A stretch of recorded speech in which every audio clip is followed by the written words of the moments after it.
எங்களை அதிகமாய் நேசிக்கும் பரலோக தகப்பனே, இந்த அருமையான நாளில் ஒரு சிறு முந்தையாய் எங்களை கூட்டி கர்த்தர் தாமே இயேசு கிறிஸ்துவனுடைய வாழ்க்கையில் அவர் வெளிக்காட்டிய உணர்ச்சிகளை குறித்து போதிக்கப் போகிறீர். ஆண்டவரே, ஆவியானவரை நீ முழுமையாக பொறுப்பெடுத்துக் கொள்ளும்.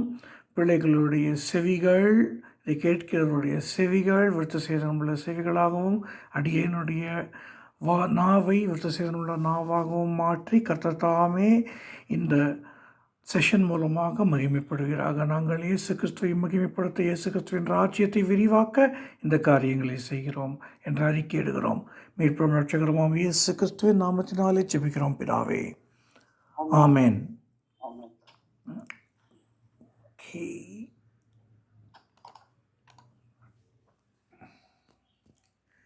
ஓகே, இது பாகம் 1ன்னு போட்டிருக்கேன். ஆனாலும் I think we can finish in one day. ஏன்னா இது ரொம்ப ஈஸியான சப்ஜெக்டுன்றதால we can finish in one day. இதுலேயும் கொஞ்சம் ஒரு சில விஷயங்கள் வேதத்தில் வெளிப்படையாக இல்லாத விஷயங்களை கற்றுக் கொடுப்பேன். அதை கொஞ்சம் தியானிச்சிங்கன்னா உங்களுக்கே புரியும் அப்படிங்கிறது என்னுடைய விசுவாசம்.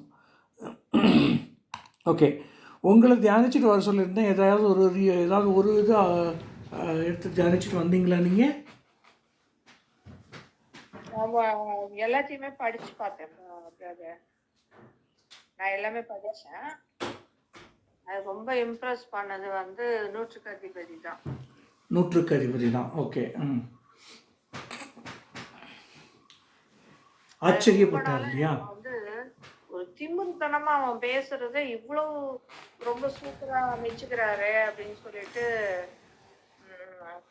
நானே அதுல எனக்கு தெரியுது இது என்னவோ இருக்கு, ஆனா எனக்கு தான் புரியல அப்படின்னு. அதுக்கப்புறம் அது புரிஞ்சதுக்கு அப்புறம் அந்த பகுதி எனக்கு ரொம்ப பிடிச்ச பகுதி ஆயிடுச்சு.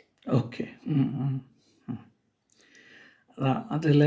அதில் இருக்கிற கொஞ்சம் ஆழங்கள் உங்களுக்கு என்ன புரிஞ்சதுன்றதை ஷேர் பண்ணுங்க. அந்த பர்டிகுலர் ஆச்சரியப்படுற அந்த விஷயத்துல உங்களுக்கு என்ன புரிஞ்சது? இல்லையா, நான் ஒருத்தனை வாழ சொன்னா வரான், போன்னு சொன்னா போறான், இதை செய்யனா செய்யறான் அப்படின்னு சொல்லிட்டு சொல்லும்போது சாதாரணமா நம்ம பார்க்கும்போது அவன் தன்னுடைய அதிகாரத்தை பெருமையா பேசுற மாதிரி இருக்குது. ஆனா அவன் முதல்ல என்ன சொல்றான், நீ ஒரு வார்த்தை சொல்லும் என் வேலைக்கார சுகமாவான் அப்படின்னு. அதனால அந்த அதிகாரம் எப்படி வேலை செய்யுதுன்றத அவன் புரிஞ்சிட்டு இருக்கான். ஒருத்தர்கிட்ட அதிகாரம் இருக்குது அப்படின்னாக்கா அவன் வாயில என்ன சொன்னாலும் அது நடக்கும் அப்படிங்கறது. அதனாலதான் அவன் இஸ்ரவேலருக்குள்ளேயும் இப்படிப்பட்டதான ஒரு விசுவாசத்தை நான் பார்க்கலன்னு ஏற்கனவே மெச்சிக்கொள்ளக்கூடிய அளவுக்கு அவன் அவனுடைய அந்த வார்த்தைகள் இருந்ததுக்கு காரணம் அதுதான். அதிகாரம் எப்படி ஒர்க் பண்ண. இப்ப நம்மளும் தேவன் சொல்றாருல, சகல அதிகாரமும் எனக்கு கொடுக்கப்பட்டிருக்குது, நீங்க புறப்பட்டு போய் சகல ஜாதிகளை சீஷராக்குங்கள்னு சொல்றாரு. சர்ப்பங்களையும் தேள்களையும் மிதிக்கவும் சத்துருவின் சகல வல்லமைகளை மேற்கொள்ளவும் உனக்கு அதிகாரம் கொடுத்திருக்கிறேன்னு சொல்றாரு. அப்ப எப்படி நம்ம அந்த அதிகாரத்தை பயன்படுத்தணும், சொல்லணும். பிரச்சனைகளை பார்த்து அதற்கான தீர்வுகளை நம்ம சொல்லும் போது நாம் அதிகாரத்தை பயன்படுத்துகிறவர்களா இருப்போம். Very good, very good, very good, amazing. நீங்க ஏதாவது தியானிச்சீங்களா? அவரோட கோபம் இருக்கு இல்லையா, அந்த இது கோபம், அதுலதான் எனக்கு கொஞ்சம் விஷயம் இதுவாச்சு. ரொம்ப அன்பானவர், எல்லாமே இருக்கு. ஆனா பிதா மேல அவர் வச்சிருக்கிற அன்பை அந்த இடத்துல அவர் வெளிக்காட்டுறாரு. ஏன்னா பக்தி வைராக்கியத்தை காமிக்கிறாரு அந்த இடத்துல. எதுனாலும் பரவாயில்ல, இது தப்புதான் அப்படின்றத மாதிரி அவர் சொல்றாரு. சோ அது பண்ணும்போது நான் என்னோட லைஃபை யோசிச்சு பார்த்தேன். அதாவது ஒரு ஸ்டேஜ்ல நான் மறைமுகமா இருந்தேன், இயேசு சொல்ல முடியாம எங்க கோயிலுக்கெல்லாம் போனேன். வேற வழி இல்லாம ஒரு ஸ்டேஜ் வரும்போது இல்ல எங்க இயேசப்பாதான் அப்படின்னு சொல்லி ஒரு வைராக்கிய மனசுல வரும்போது இன்னைக்கு ஓப்பனா கோயிலுக்கெல்லாம் கூப்பிட்டா இல்ல நான் வர முடியாது அப்படின்னு சொல்லிடுறான். ஏன்னா கர்த்தருக்காக நம்ம நிற்கும் போது கர்த்தர் நமக்காக நிற்பாரு. அது ஒரு பெரிய விஷயம்.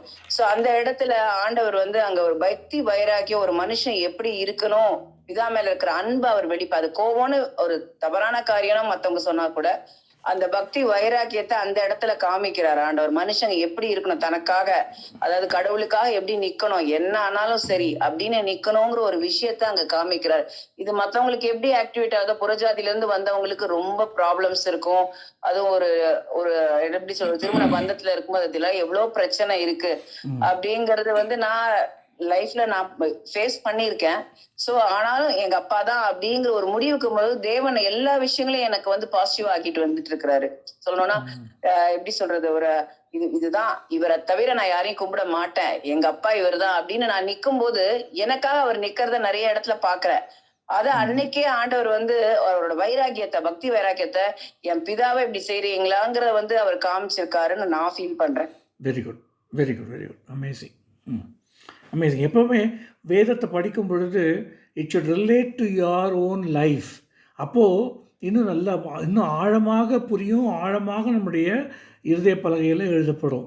எப்போது இல்லைன்னா வெறும் ட்ரையாக இருக்கும் பாருங்க. அப்போ 1 நாளாகவும் 1:1 எடுத்து படிச்சிங்க அப்படின்னா ஆதாம் சேத் ஏனோஸ் அப்படின்னு இருக்கும். இதில் என்ன மனப்பாடம் பண்ணுறதுக்கு அப்படின்னு யோசிப்போம். ஆனால் அதுலேயும் ஒரு ஆழம் இருக்குது.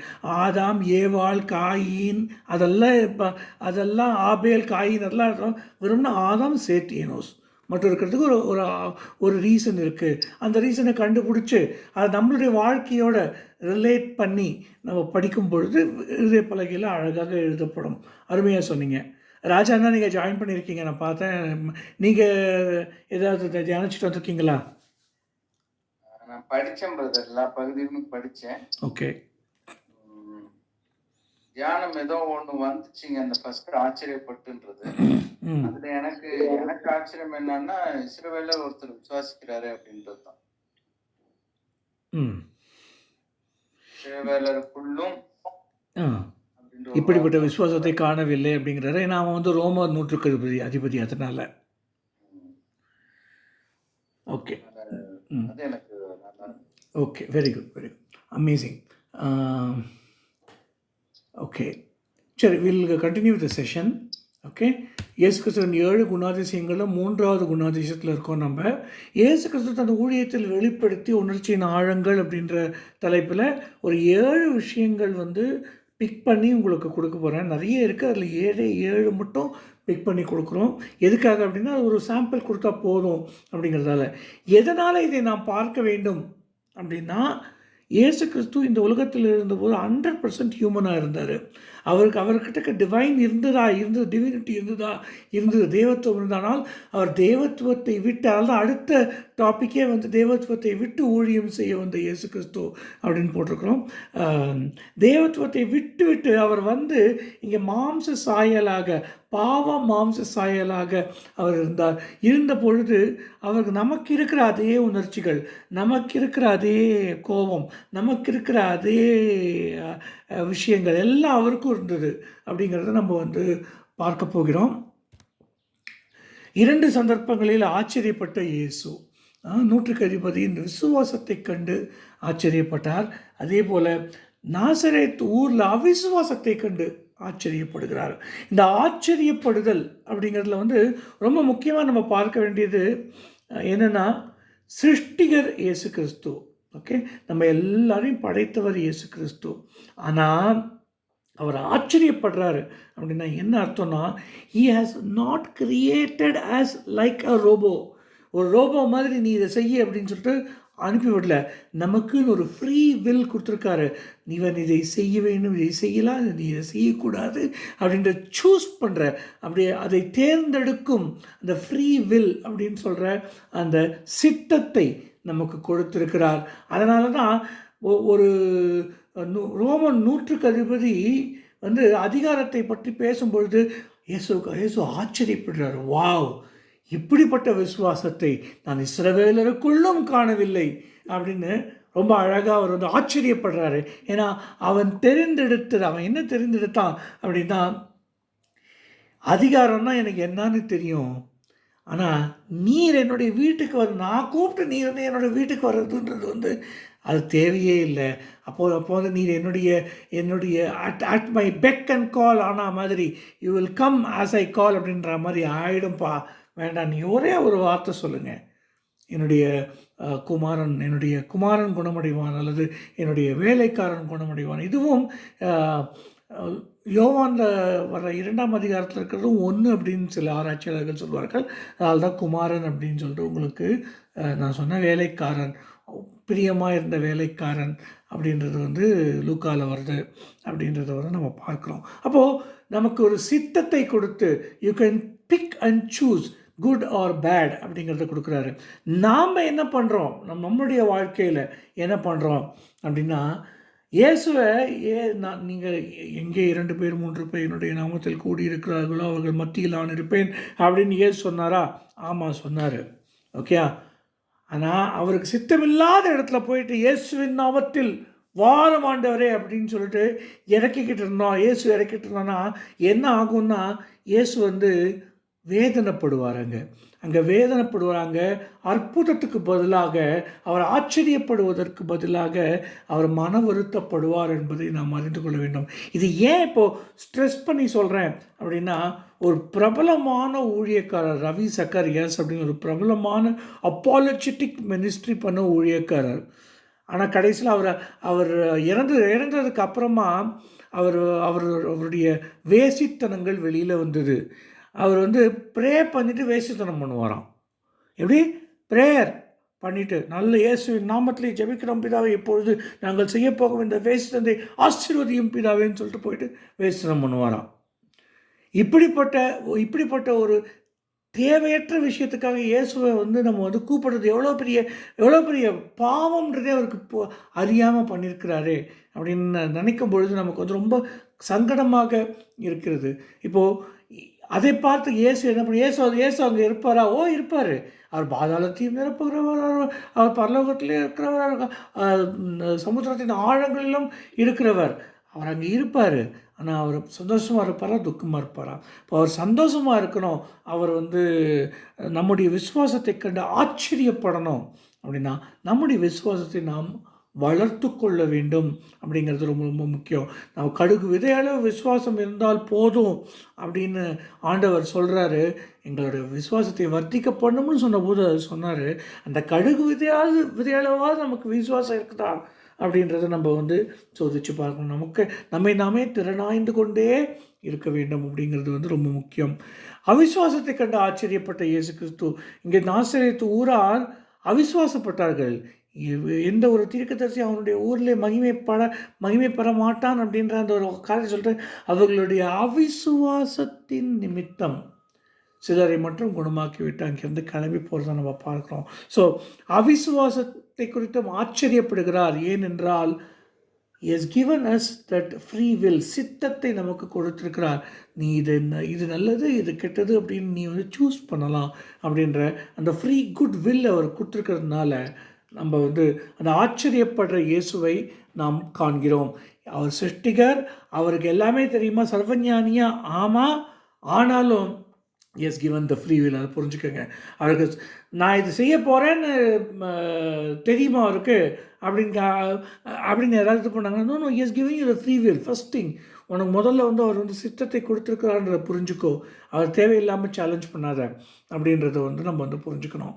இப்போது உங்களுக்கு தெரியும், ஒரு குழந்தை அடுத்து என்ன பண்ண போகுது அப்படிங்கிறத வந்து ஒரு தாயாலேயோ இல்லை தந்தையாலேயோ ஈஸியாக கண்டுபிடிக்க முடியும். ஆனாலும் அதைத்தான் செய்யும் அப்படின்னு சொல்லிட்டு எந்த ஒரு இதுவும் கிடையாது, கட்டாயமும் கிடையாது. வேறு விதமாகவும் செய்யலாம் அப்படிங்கிறத வந்து காண்பிக்கிற அந்த ஆச்சரியப்படுதல் அப்படின்ற அந்த எமோஷன்ஸை கர்த்தர் ரெண்டு இடத்துல தான் கர்த்தர் ஆச்சரியப்பட்டதாக இருக்கிறது. ரெக்கார்டடில் 2 தான் இருக்குது. ஒன்று 160 விசுவாசத்தை கண்டு, இன்னொன்று அப்படியே உல்டாவா அவிசுவாசத்தை கண்டு ஆச்சரியப்படுகிறார் இயேசு கிறிஸ்து அப்படிங்கிறத பார்க்குறோம். அடுத்தது புலம்பிய அல்லது அழுத இயேசு கிறிஸ்து. மத்தேயு 23ஆம் அதிகாரம் மற்றும் லூக்கா 19ஆம் அதிகாரத்தில் நம்ம பார்க்குறோம், எருசலேமின் மனதில்லாத தன்மையை கண்டு கண்ணீர் விட்டு புலம்பிய இயேசு கிறிஸ்து. லூக்காவில் மட்டும்தான் கண்ணீர் விடுதல் வருது. கண்ணீர் விடுதல் லூக்காவில் வருது. ரொம்ப இந்த நாளிலாவது உன்னுடைய சந்திக்கும் காலத்தின் ஒரு டே ஆஃப் விசிட்டேஷன் அப்படின்னு இங்கிலீஷில் வரும், நீ அறிந்திருந்தாயானால் அப்படின்னு. எருசலேமை கண்டு இப்போது டே ஆஃப் விசிட்டேஷன், எருசலேம் அறியவில்லை, அதால் கண்ணீர் விட்டு அழுதார். எவ்வளவோ கிறிஸ்தவர்களுடைய வாழ்க்கையில் த டே ஆஃப் விசிட்டேஷன் அவர்கள் அறியாமல் இருக்கிறார்கள். அவர்கள் அருகிலேயே இயேசு கிறிஸ்து நின்று கண்ணீர் வடிக்கும் இயேசுவாக இருக்கிறார். இன்றைக்கும் எவ்வளவோ கிறிஸ்தவர்கள் ஏன் அவர் கண்ணீர் வடிக்கிறார் அப்படின்னா, ஏதோ வாசற்படியில் நின்று கதவை தட்டுகிறேன் அப்படிங்கிறாரு. ஏன் கதவை தட்டுறாரு? why he has to knock? வாசப்படலையே அப்படி நின்றுக்கலாமே. இல்லை, என் பிள்ளை என்னோட கம்யூன் பண்ணணும். he has to commune with me. என்னோட அவன் கூட உறவாட வேண்டும் அப்படின்றதுக்காக. இப்போது எப்பப்பெல்லாம் நம்ம வேதத்தை மறந்துவிட்டு மற்ற காரியங்களை செய்கிறோமோ, வேத விஷயங்களை மறந்துவிட்டு மற்ற காரியங்களை செய்கிறோமோ, மெயினாக நம்மளுடைய பர்சனல் பைபிள் ஸ்டடிக்கு முன்னாடி வேறு ஏதாவது எடுத்துகிட்டு செய்கிறோமோ, அப்போல்லாம் ஒரு விக்கிரகத்தை எடுத்துக்கொண்டு வருகிறோம் என்பதை நம்ம அறிந்து கொள்ள வேண்டும். நம்ம personal Bible study is equal to relationship with Jesus Christ இப்போ இருக்கிற நிலைமையில் அப்படிங்கிறத நம்ம புரிஞ்சுக்கணும். We have to be very careful. அழ வைக்கக்கூடாது ஆண்டவரை அப்படிங்கிறத நம்ம புரிஞ்சுக்கணும். இது நம்ம இதிலிருந்து எருசலேமின் மனதில்லாத தன்மையை மனதில்லாமல் நாம் இருக்கக்கூடாது. நம் மனதோடு கர்த்தரை மேலும் அறியும் அந்த உணர்வுள்ள இருதயத்தை நாம் வாங்கி கொண்டு நாம் மேன்மேலும் அதிகமாக வேதத்தை கன்சியூம் பண்ணணும். கன்சியூம் பண்ணும்பொழுது நமக்கான வெளிப்பாடுகள் அதிகமாகும். அப்படிங்கிறது தான் ரொம்ப ஆச்சரியமான விஷயமா இருக்குது. லாசரு மரித்த போது மரியாள் அழுவதை பார்த்து இவரும் அழுகிறார். அங்கே அவர் காண்பிப்பது கம்பேஷன் டுவோர்ட்ஸ் ஃபெல்லோ ஹியூமன்ஸ். மற்ற மனிதர்களை பார்த்து, அவர்கள் அழுவதை பார்த்து தானும் அழுவது. ஒரு கல் போல இல்லை, ஒரு யாருக்கோ என்னவோ அப்படின்ற மாதிரி இல்லை. தன்னுடைய சிநேகிதனுக்காக, தன்னுடைய சிநேகிதன் மரித்து விட்டான்றதுக்காக வாழறா அப்படின்னு சொல்லிட்டு தானும் அழுதல். So this compassion towards human beings நமக்கு இருக்கணும். ஏன்னா ஒருவர் அழும் பொழுது நாம் அவர்களோட கூட சேர்ந்து அழுதால் என்ன நடக்கும் அப்படின்னா, அங்கே ஆறுதல் கிடைக்கிறது. நம்பர் 1, நம்ம யோபனுடைய 3 சிநேகிதர்களை பற்றி பார்த்தோம். குற்றப்படுத்துகிறவர்களாக அவர்கள் இருந்தார்கள் அப்படின்றத பார்த்தோம் ஏற்கனவே. நாம் குற்றப்படுத்துவர்களாக இல்லாமல் ஆறுதல் சொல்லுகிறவர்களாக, தேற்றரவு சொல்லுகிறவர்களாக, அவர்களோட கூட அழுகிறவர்களாக நாம் இருக்கும் பொழுது இங்கே என்ன நடந்தது? இயேசு கிறிஸ்து அற்புதத்தை செய்தார். நம்மோட இருக்கும் இயேசு கிறிஸ்துவும் அற்புதத்தை செய்ய நமக்கு எல்லா விதத்துலேயும் நமக்கு அதிகாரம் இருக்குது அப்படிங்கிறத புரிஞ்சுக்கோங்க. அதிகாரத்தை எப்படி பயன்படுத்துகிறோம் அப்படிங்கிறதையும் நம்ம அழகாக அக்கா சொன்னாங்க. அக்கா அவங்களுடைய தியானத்தின் போது சொன்னாங்க, அதிகாரத்தை பயன்படுத்துறது ரொம்ப ரொம்ப முக்கியம் அப்படின்னு.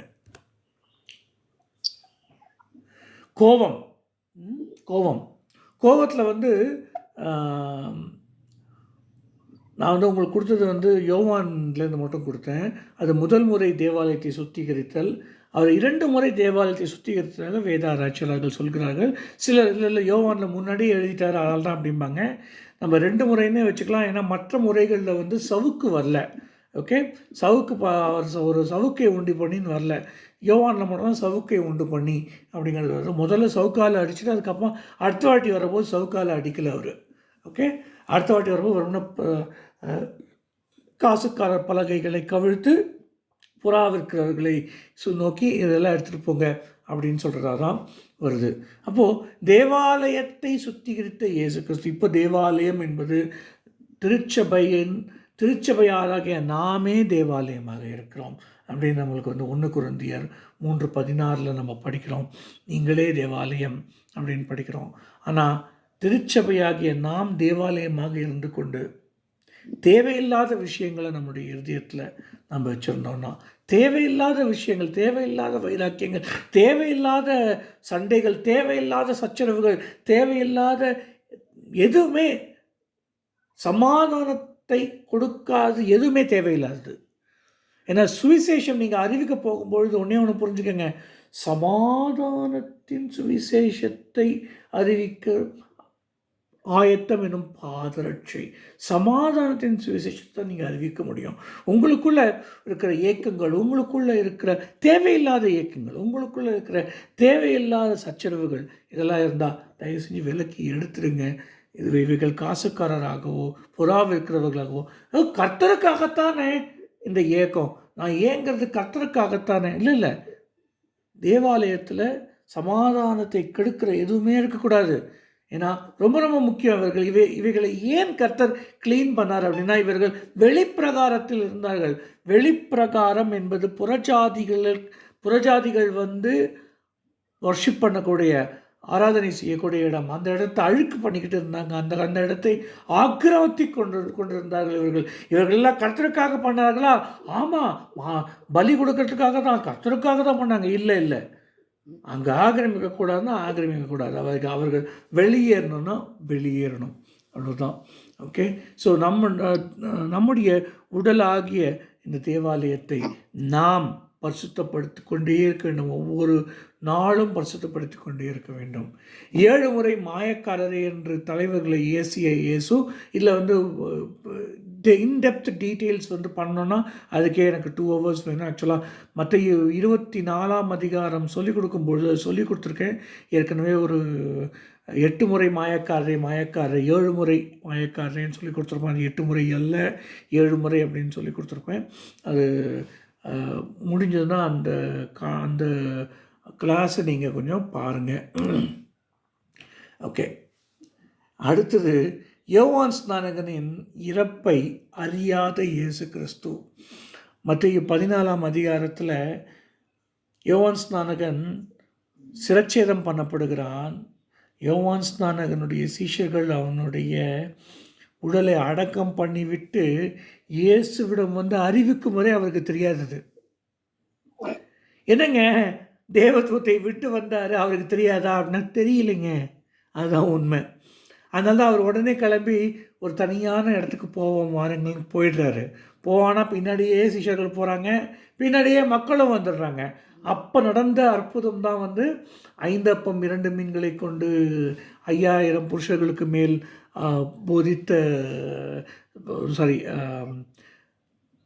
போஷித்த அந்த நிகழ்வு நடைபெறுகிறது. அந்த நிகழ்வை குறித்து நம்ம ஏற்கனவே மத்தேயு கிளாஸஸில் ரொம்ப டீட்டெயில்டாக எடுத்துருக்கிறேன். ஆனால் இயேசு கிறிஸ்து 100% அவர் ஹியூமனாக இருந்தார்.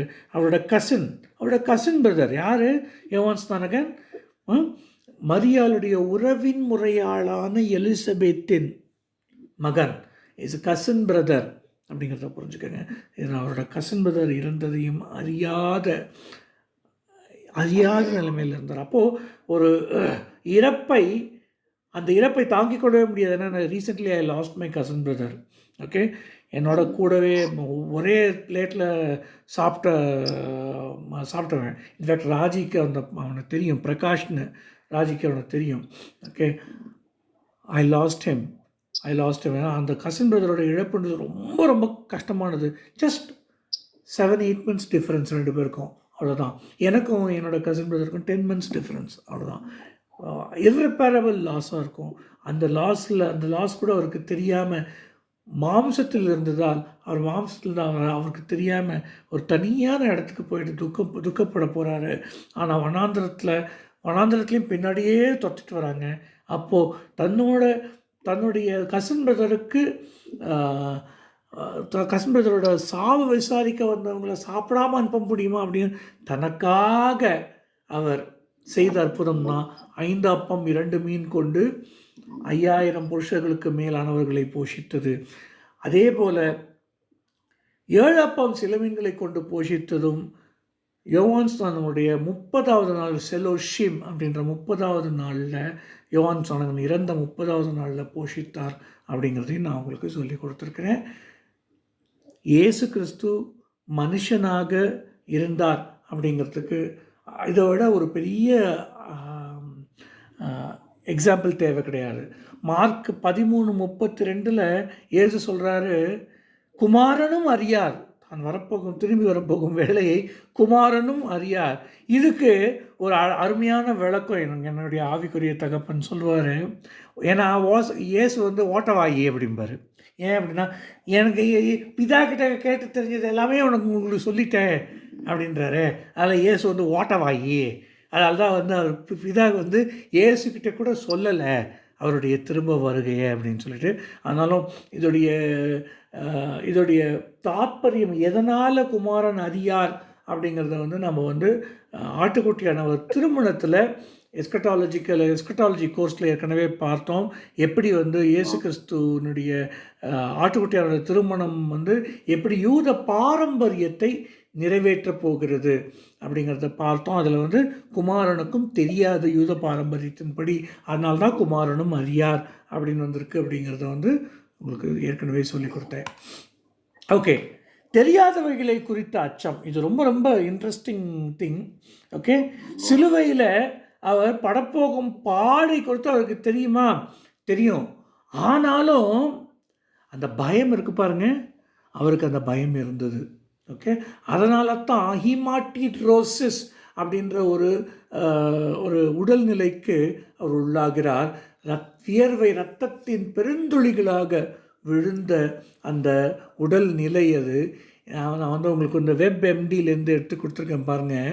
இப்போ ரீசன்ட் WebMDயில் ஹீமாட்டிட்ரோசிஸ் எதனால் ஆகுதுன்னு டாக்டர்ஸ்க்கே தெரியாது.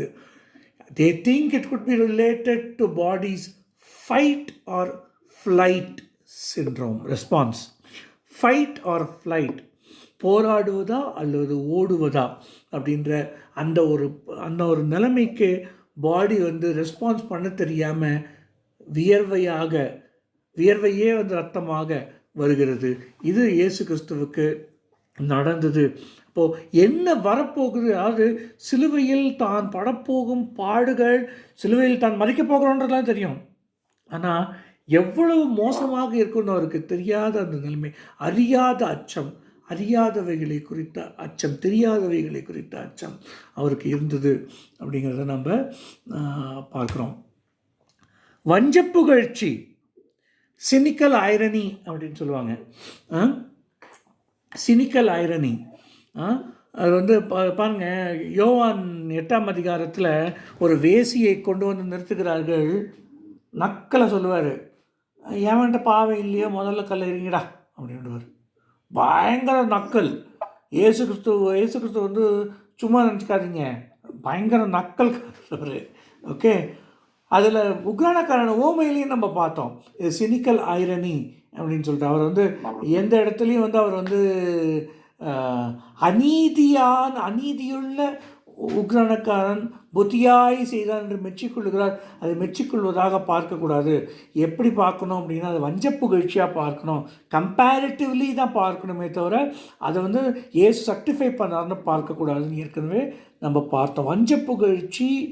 வஞ்சப்புகழ்ச்சியும் ஒரு குணம் நாம் கொண்டிருக்க வேண்டும்.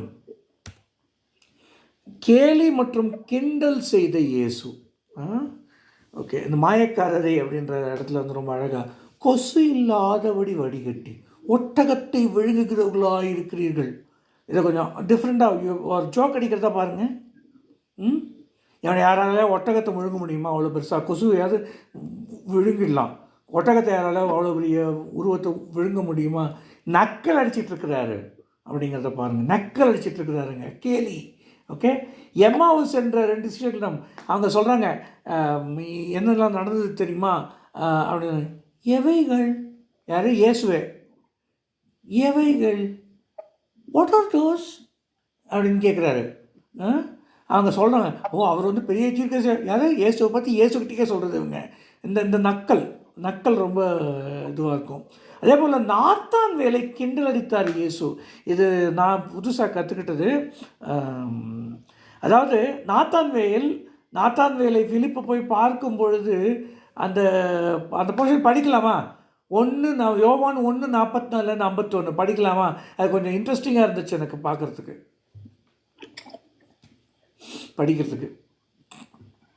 யோவான் 1:44-51 வரைக்கும்.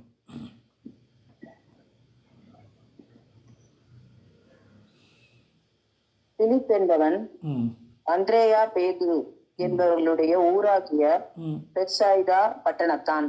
பிலிப்பு நாத்தான் வேலை கண்டு நியாய பிரமாணத்திலே மோசேயும் தீர்க்கதரிசிகளும் எழுதி இருக்கிறவரை கண்டோம். அவர் யோசேப்பின் குமாரனும் நாசரேத்து ஊரானுமாகிய இயேசுவே என்றான். அதற்கு நாத்தான்வேல், நாசரத்திலிருந்து யாதொரு நன்மை உண்டாக கூடுமா என்றான். அதற்கு பிலிப்பு, வந்து பார் என்றான்.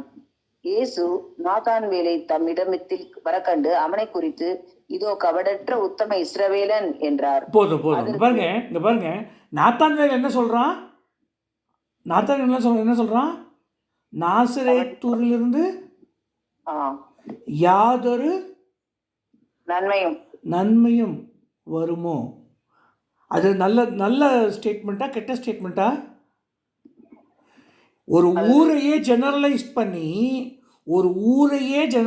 பண்ணி கேவலமாக பேசுறது டெஃபினட்டாக கெட்ட ஸ்டேட்மெண்ட்டு. ஆனால் இயேசு கபடற்ற இஸ்ரவேலன்றார் அவனை. புரியுதுங்களா? கிண்டல் அது. ஓகே, டேய் என்னை பார்க்க வர்றல்ல, நீ ரொம்ப கபடற்ற இஸ்ரவேலன்டா நீ அப்படின்னு அந்த சினிக்கல் ஐரனி புரியுதா உங்களுக்கு? அங்கே கேலி புரியுதா உங்களுக்கு? அங்கே ஹலோ, உங்களை தான் கேட்குறேன். மற்றவனையே எல்லாரையும் நீ வந்து கேவலமாக பேசுகிறான், எப்படி வந்து கபடற்ற இஸ்ரவேலனா இருக்க முடியும் அப்படின்ற மாதிரி அந்த கிண்டல் அங்கே வருது. ஓகே, ஜோக்கிங் ஜீசஸில் வந்து இன்னொரு பாட்டு வந்து யோவான் 6ஆம் அதிகாரத்தில் அந்த 5 அப்பம் 2 மீன் போடுறவர், இவ்வளவு மக்களுக்கு எங்கிருந்து அப்பம் கொள்ளலாம் அப்படின்னு பிலிப்பு வந்து கேட்பார்.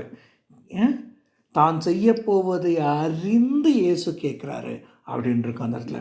ஸோ இயேசு இம்மாதிரியான விஷயங்களை இயேசு அழகாக செய்தார் என்பதை பார்க்குறோம். அப்போது மனுஷர்களாக இருக்கணும், ரொம்ப ரொம்ப முக்கியம்.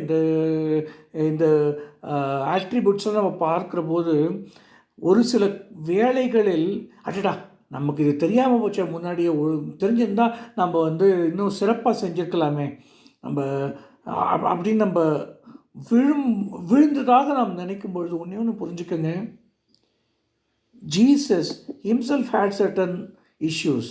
அவருக்கும் தெரியாத விஷயங்கள் நடந்தது, அவருக்கும் தெரியாத இருந்த விஷயங்களில் ஆச்சரியப்பட்டார், அவருக்கும் தெரியாத இருந்த விஷயங்களில் பண்ணார், அவரும் கேலி கிண்டல் பண்ணார். அதடா நம்ம உங்களை கேலி பண்ணாமல் இருந்துக்கலாமே அப்படின்னு நினைக்கிறார், அவரும் கேலி பண்ணார் அப்படிங்கிறத நம்ம புரிஞ்சுக்கிட்டு அவள் என்ன முக்கியமாக அப்படின்னா, மகிமையின் மேல் மகிமை அடைந்து நாம் மறுரூபப்பட்டு கொண்டு வரணும். அதான் ரொம்ப ரொம்ப முக்கியமானது. அவள் இயேசு கிறிஸ்துவின் சாயலாக மகிமையின் மேல் மகிமை அடைந்து மறுரூபப்படணும். நம்முடைய இருதயத்தில் வேதம் முழுமையாக எழுதியிருந்தால், முழுமையாக நம்முடைய இருதய பலகைகள் இருந்தால், நம்முடைய வாயிலிருந்து புறப்படும் வார்த்தைகள் கூட வேதத்திலிருந்து வரும் வார்த்தைகளாக இருக்குமே. ஆனால் அப்பொழுது இயேசு கிறிஸ்துவை நாம் பிரதிபலிக்கிறவர்களாக நாம் இருப்போம். நான் ரொம்ப ஆச்சரியமாக பார்த்த ஒருத்தரை பற்றி நான் இப்போது சாட்சி சொல்லணும்.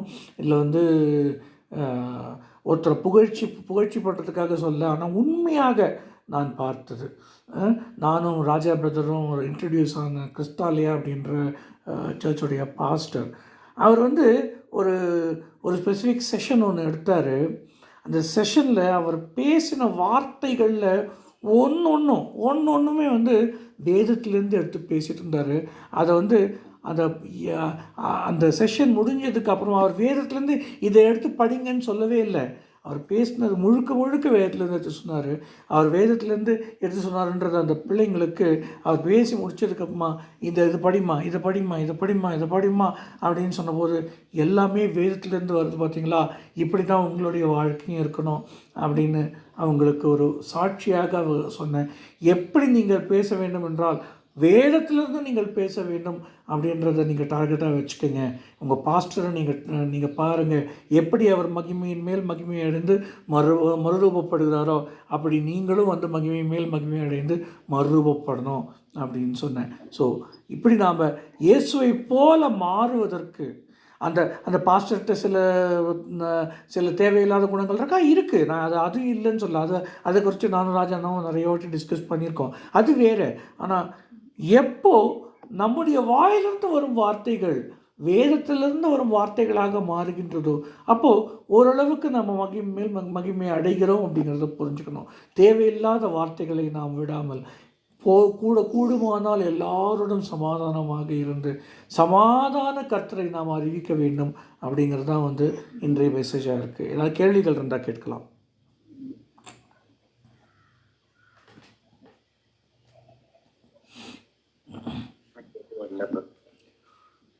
உணர்ச்சிகளின் ஆழங்கள் பார்த்தோம் இல்லையா?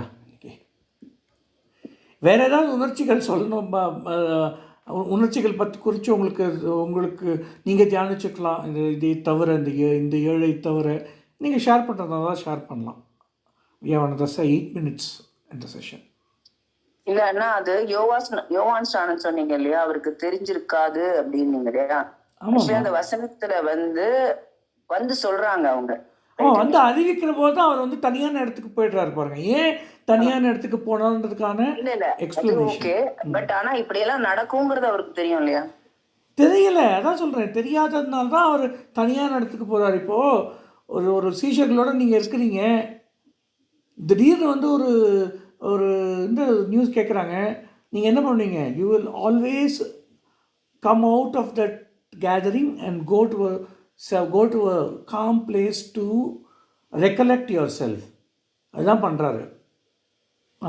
ரெண்டாவது இதுல வந்து எப்படின்னா அவரே சொல்றாரு குமாரன் அறியவில்லை அப்படின்னு. ஆமாம் ஆமாம், பட் அதனால சொன்னேன். அதனால இல்லை அது அதான் சொல்கிறேனே, டைரக்டாக இருக்கிற 3 எமோஷன்ஸ் தான் உங்களை வந்து கொடுக்க சொல்லிட்டேன். உங்களுக்கு கொடுத்து இதெல்லாம் இன்டைரக்டாக இருக்குதுன்றதால தான் நான் எடுத்துக்கிட்டேன் அதை. ஓகே, இதெல்லாம் கொஞ்சம் இன்டைரக்டாக இருக்குது அப்படிங்கிறதால தான் நான் எடுத்துக்கிட்டேன்.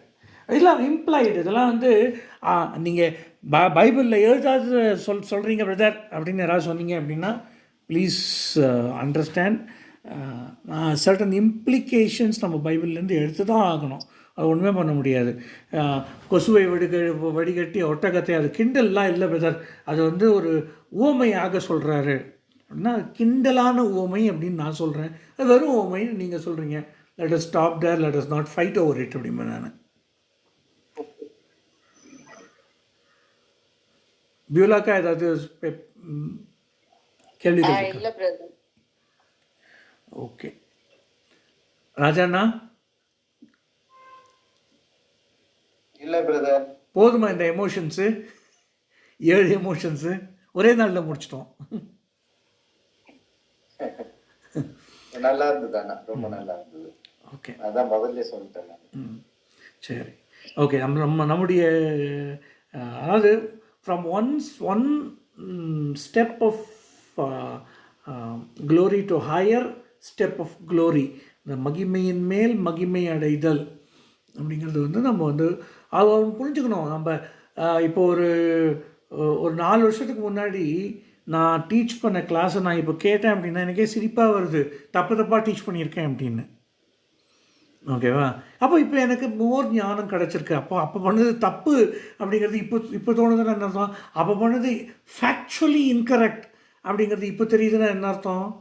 அப்போ நிறைய வேதத்தை படிச்சிருக்கேன்னு அர்த்தம் தான், அவ்வளோதான். தவிர that is not 100% wrong, but அந்த காலத்திய புரிதல் எனக்கு அவ்வளோதான் இருந்தது அப்படிங்கிறத மட்டும்தான் புரிஞ்சுக்கிட்டேன். ஸோ அப்போ வந்து ஓகே புரிஞ்சுக்கிட்டேன். ஓகே, இப்போ யாராவது தவறான டீச்சிங்ஸ் கொடுக்குறாங்க அப்படின்னா அவங்கள வந்து நியாயம் இருக்கிறது இல்லை, அவங்களுக்கு தெரிஞ்சது அவ்வளோதான். அவங்க இன்னும் வேதத்தில் இன்னும் ஊறி திளைத்து வெளியே வளர நம்ம ஜெபம் செய்யணும் அப்படின்றது தான் வந்து என்னுடைய லேர்னிங்காக இருந்துச்சு அதை பார்க்குற போது. ஓகே, யார் ஜெபம் பண்ணுறீங்க?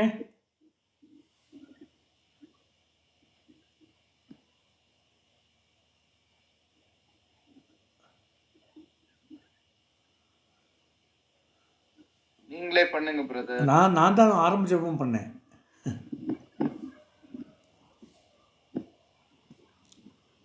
நான் 2-3 தடவை பண்ணிட்டேன். வேற யாராவது பண்ணலாம்? சோ நான் பண்றேன் பிரதர். ஓகே. சோஸ்ரம் ஆண்டவரே, சோஸ்ரம். இந்த நேரத்திற்காக உமக்கு கோடான கோடி நன்றி ஏசப்பா. அப்பா, நாங்கள் அறியாததை நீங்கள் ஆண்டவரை இந்த நேரத்தில் ஆவியானவர் எங்களுக்கு பிரதர் மூலமா சொன்னதற்காக உமக்கு கோடான கோடி நன்றி. மனிதர்கள் எப்படி வாழ வேண்டும் என்று நீர் அன்றைக்கே எங்களுக்கு கற்றுக் கொடுத்திருக்கிறீர் ஏசப்பா. அதற்காக உமக்கு கோடான கோடி நன்றி ஏசப்பா. இந்த சிறு மந்தையாக நாங்க இருந்தாலும் எங்களுக்கு இவ்வளவு தூரம் நீங்க இறங்கி வந்து ஆவியானவர் எங்களுக்கு சொல்லி கொடுத்துட்டே இருக்கீங்க. அதற்காக ரொம்ப ரொம்ப நன்றி ஏசப்பா. எல்லாவற்றுக்கும் நன்றி சொல்றேன் ஏசப்பா. அப்பா, இந்த நேரத்திலும் ஆண்டவரே, எங்களுக்கு தெரியாத விஷயங்கள் நிறைய பைபிள்ல நிறைய இருக்கு. ஒவ்வொரு நிமிஷமும் அதை நாங்க படிக்க போகும்போது நீங்க எங்களோட பேசுறத நாங்க உணர்றோம் ஏசப்பா. அதற்காக உமக்கு நன்றி. எல்லாவற்றுக்கும் நன்றி சொல்லி இயேசு கிறிஸ்துவின் நாமத்தில் ஜெபிக்கிறோம் பிதாவே, ஆமேன். ஆமென். என் ஆத்துமாவே கர்த்தரை சோஸ்தரி, என் முழு உள்ளமே அவருடைய பரிசுத்த நாமத்தை சோஸ்தரி. என் ஆத்துமாவே கர்த்தரை சோஸ்தரி, கர்த்தர் செய்த சகல உபகாரங்களையும் மறவாதே. ஆமென். ஆமென்.